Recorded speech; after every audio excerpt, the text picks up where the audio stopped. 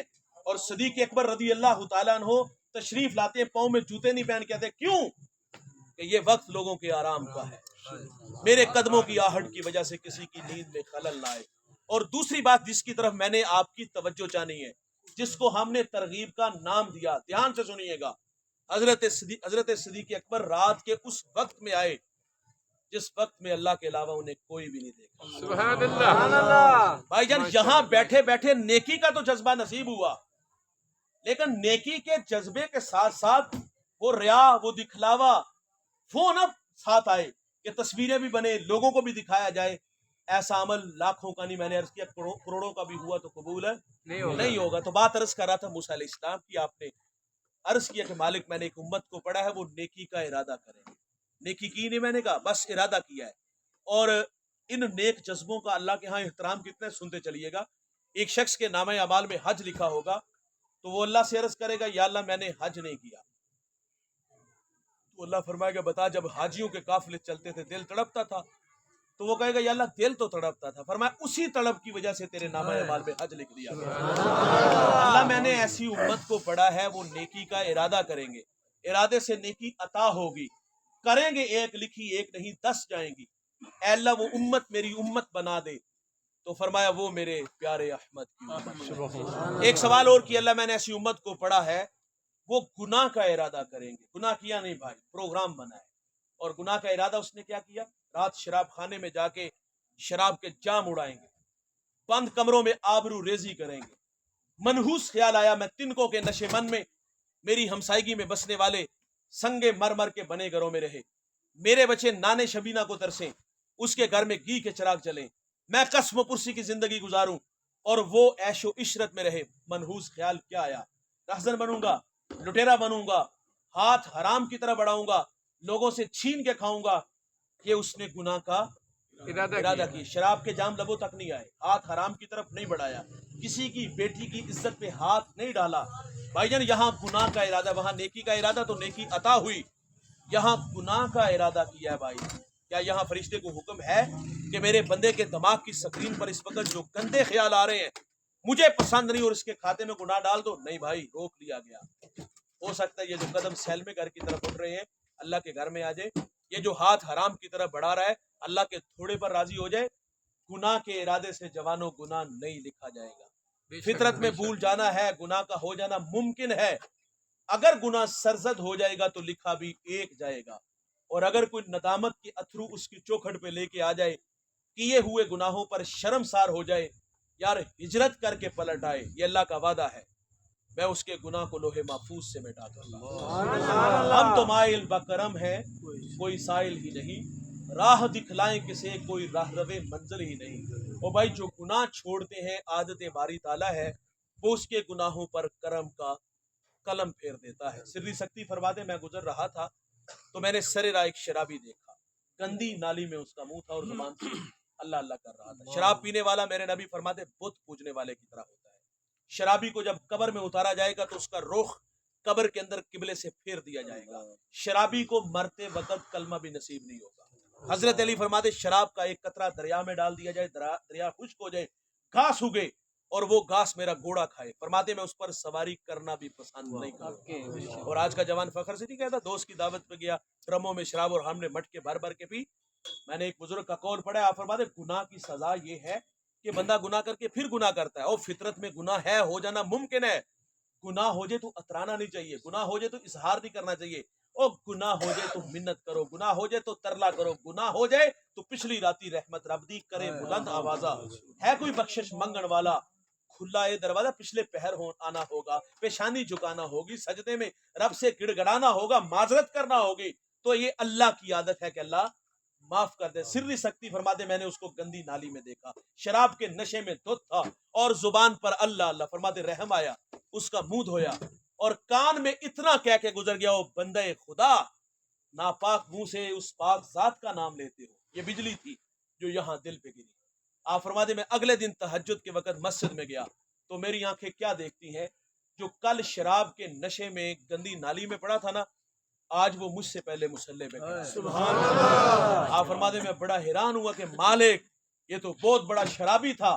تو حاطف سے آواز سری سکتی، تو نے ہماری خاطر اس کا منہ دھویا، ہم نے تیری خاطر اس کا دل دھو دیا۔ آج ساوی نے کھلے راوی نے، او بھائی، او جوانوں، او دوستو، جو معافی مانگ لیتا ہے یہ میرے اللہ کی عادت ہے، اللہ معاف کر دیتا ہے۔ بنی اسرائیل میں ایک نوجوان تھا جس کا نام کفل ہے۔ کفل شریف آدمی کا نام نہیں، یہ بہت بڑا بدماش تھا، اور اس کی بدماشی یہ غریبوں کی بیٹیوں کو لوٹتا تھا۔ ایک دفعہ اس نے 60 دینار میں کسی مجبور بیٹی کو خریدا، خلوت میں اس کے پاس گیا، دیکھا تو وہ رو رہی تھی۔ کفل سمجھتا تھا میرے پہلو میں آنے والی ہر بیٹی بے غیرت ہوتی ہے، لیکن یہاں برستے آنسو دیکھے نا تو قدم روک گئے۔ کہا کیوں رو رہی ہو؟